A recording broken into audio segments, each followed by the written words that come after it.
Legit na top 8 tips para magkaroon ka kaagad ng offer na cash loan sa may TikTok application.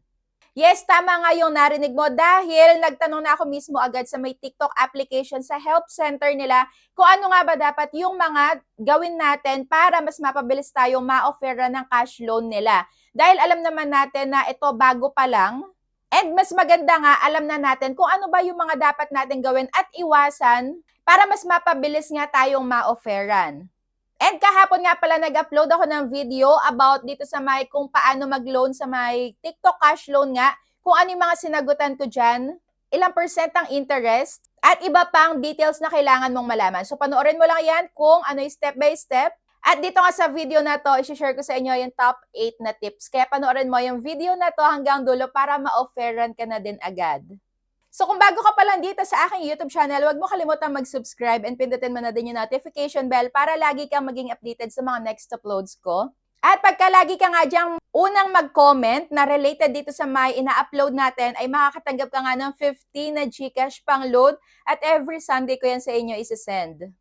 At isi-share ko na nga din pala sa inyo itong ginagamit ko na gamit na 500 ml Umicent. Ito nga pala amoy white tea, tapos ito amoy kape. Sobrang bango na to sa may kwarto, ayan sa may CR nyo, sa sala, kahit saan, super bango. Para kung ako sa inyo, pag naglinis kayo ng bahay, dapat mabango din. At sobrang mura lang. With antibacterial na nga din pala to, kaya super nice. Meron siyang lock dito sa may pang spray, kaya hindi siya agad-agad may spray ng anak nyo. Ayan. So, ayun, check nyo guys. At ang una na nga natin, dapat daw regular na ginagamit yung TikTok application. Siyempre, so kung ikaw ba naman maglo-loan ka, kagaya ng sa may G-loan, hindi ka kaagad-agad ma-offeran pagka hindi mo ginagamit yung kanilang pinaka-application, saka yung mga features doon sa loob ng application nila. So the same dito sa may TikTok application, para mas ma-offeran daw tayo, kailangan regularly ginagamit natin ang TikTok application natin. Siyempre, check na tayo dito dahil araw-araw hindi lilipas ang isang araw na hindi natin nagagamit ang TikTok application. Siyempre, magi-scroll tayo dyan. At hindi nga natin may iwasan na bumili din doon sa may mga iba't ibang online sellers. So, check na tayo agad sa may number 1, kailangan regular tayong gumagamit ng TikTok application. At ang pangalawa naman, dapat daw wala tayong late payment. So, saan ba? Kasama na nga dito yung sa may TikTok Pay Later dahil mauunahan ka nga dyan na ma-offeran sa may TikTok Pay Later. Pagka na-offeran ka dyan sa TikTok Pay Later, dapat hindi ka magpapa-overdue. Mas gusto pala nila na on time ka talaga magbabayad. Para mas mabilis nga din tumaas ang iyong credit limit. And syempre, kung wala ka pang Pay Later dito sa may TikTok, kailangan gamitin mo lang talaga yung TikTok application regularly para mas ma-offeran ka nga din agad. So ako, dyan din ako unang na-offeran sa may TikTok Pay Later dahil ginagamit ko nga din yung features nitong TikTok app. Ayan, syempre bumibili tayo sa may mga shops, sa may mga yellow basket dyan, dapat buyer din tayo. So yun na yung pangalawa, no late payment. At ang pangatlo, pagka pala na-offeran ka ng TikTok Pay Later, dapat daw gamitin mo. So gamitin mo yan pang shopping dito sa may TikTok application.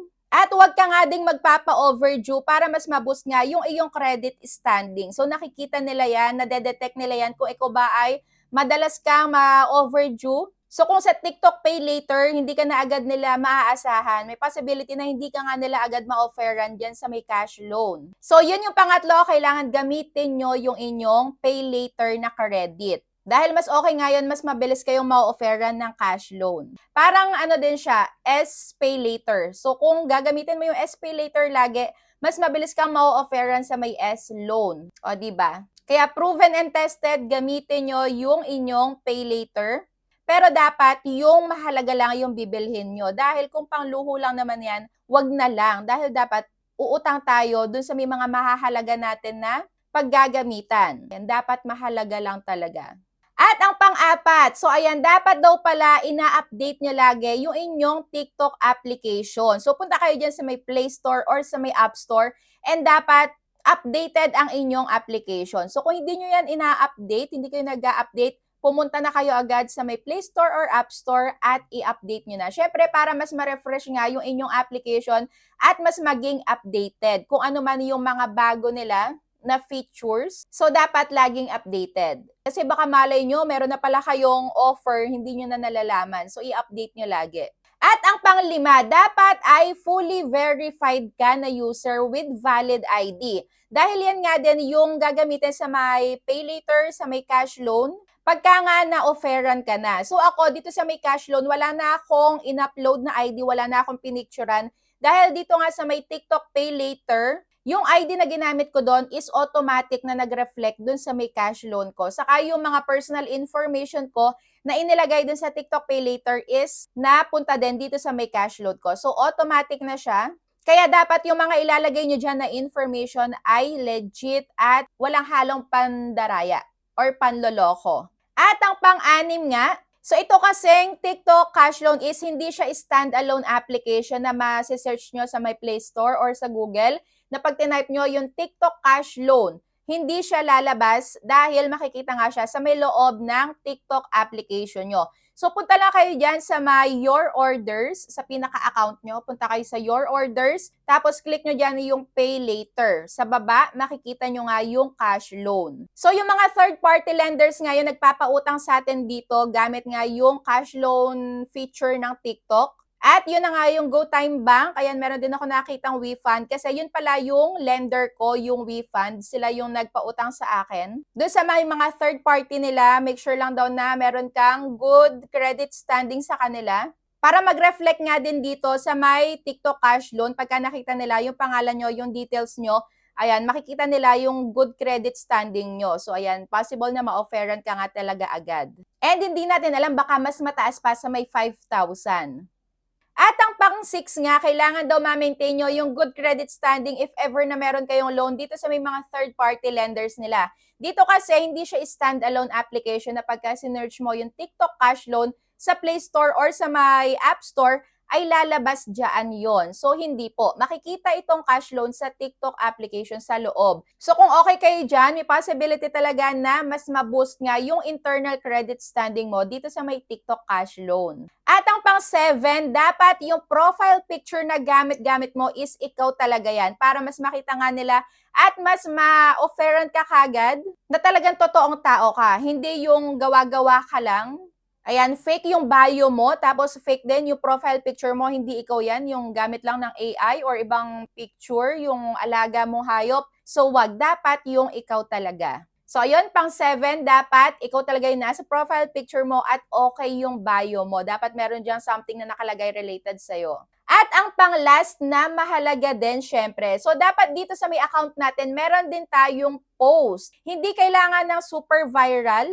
Hindi kailangan ng maraming nanonood, basta ang mahalaga is maipakita mo na ikaw ay talagang tao. Ayan, nagpo-post at walang halong panloloko yung pag-a-apply mo dito sa may cash loan nila. So, syempre, para mas makita nga na mapagkakatiwalaan ka.